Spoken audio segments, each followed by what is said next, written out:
अस्सलाम वालेकुम व्यूअर्स, मैं हूं शाहीना अर्जमंद और आपको आज की इस वीडियो में वेलकम कहती हूं। तो आज मैं जो रेमेडी आपके लिए लेकर आई हूं उसके इस्तेमाल से आप अपने स्किन को इवन कर सकते हैं। कभी कभी ये होता है कि सनबर्न की वजह से हमारी स्किन टोन अनइवन हो जाती है। कभी हमारे चेहरे पर बहुत सारे एक्नी हो जाते हैं, उसके डार्क स्पॉट्स हो जाते हैं, जिसकी वजह से हमारी स्किन अनइवन हो जाती है। तो चलिए देख लेते हैं हमारी इस वीडियो को। फेस मास्क बनाने के लिए मैंने 1.5 स्पून राइस फ्लोर लिया है। 1 टेबलस्पून इसमें टोमेटो जूस ले रही हूँ।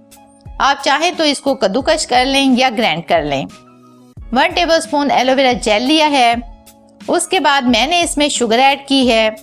1/2 टेबलस्पून टर्मरिक पाउडर यानी हल्दी ऐड की है और लास्ट में मैंने इसमें 1/2 टेबलस्पून अर्के गुलाब ऐड किया है। अब इन सबको अच्छी तरह से मिक्स कर लें। इसमें हल्दी और राइस फ्लोर बहुत ज़्यादा इम्पॉर्टेंट हैं। हम इसमें से किसी भी चीज़ को रिप्लेस नहीं कर सकते। हल्दी मैंने इसमें ऐड की है क्योंकि ये एक एंटीसेप्टिक है और एंटीबैक्टीरियल प्रॉपर्टीज़ इसमें होती हैं। अगर आपकी स्किन टोन डिसबैलेंस हो रही है आपके फेस पर पिंपल्स की वजह से, तो ये उसको सॉल्व करेगी, पिंपल्स को कम करेगी। अगर पिंपल्स के निशानात आपके फेस पर हैं तो उसको भी कम करेगी। सबसे इम्पॉर्टेंट चीज़ ये है कि सनबर्न को दूर करेगी। और अगर आपकी स्किन पर पिगमेंटेशन हो रही है, टैनिंग हो रही है, तो हल्दी इसमें बहुत ज़्यादा हेल्प करेगी। स्किन पर अगर रिंकल्स आ गए हैं तो उसको भी दूर करेगी। और इसमें मैंने राइस फ्लोर यूज़ किया है क्योंकि राइस फ्लोर एक स्किन वाइटनिंग का काम करता है, स्किन को स्मूथ करता है और ये नेचुरली आपकी स्किन को फेयर करेगा। आप सबसे पहले अपने फेस को अच्छी तरह से पानी से वॉश करें।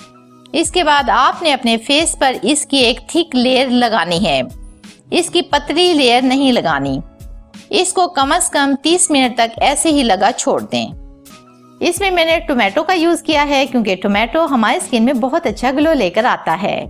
सबसे इम्पोर्टेंट चीज़ ये है कि ये हमारी स्किन को प्रोटेक्ट करता है अल्ट्रा वायलेट लाइट से। ये हमारी स्किन को यंगर भी बनाता है। इसके अंदर मैंने एलोवेरा जेल का भी यूज़ किया है क्योंकि एलोवेरा जेल हमारी स्किन को मॉइस्चराइज करता है। हमारी स्किन में सनबर्न की वजह से जो प्रॉब्लम आ रही है ये उसका ट्रीटमेंट करता है। इसके अंदर मैंने रोज़ वाटर का भी यूज़ किया है। रोज़ वाटर से हमारी स्किन में पीएच लेवल अच्छे तरीके से मेंटेन हो जाता है। और लास्ट में मैंने शुगर ऐड की है जो हमारी स्किन को अल्ट्रा वायलेट रेज से प्रोटेक्ट करती है। तो 30 मिनट्स के बाद जब ये सूख जाए तो ठंडे पानी से अपने फेस को वॉश कर लें। और इस बात का ख़ास ख्याल रखें कि हमने फेस वॉश का यूज़ नहीं करना।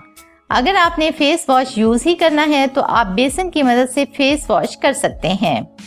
अगर स्किन आपकी बहुत ज़्यादा ड्राई है तो बेसन में थोड़ी सी दही मिलाएं, उसके बाद अपने फेस को वॉश कर लें।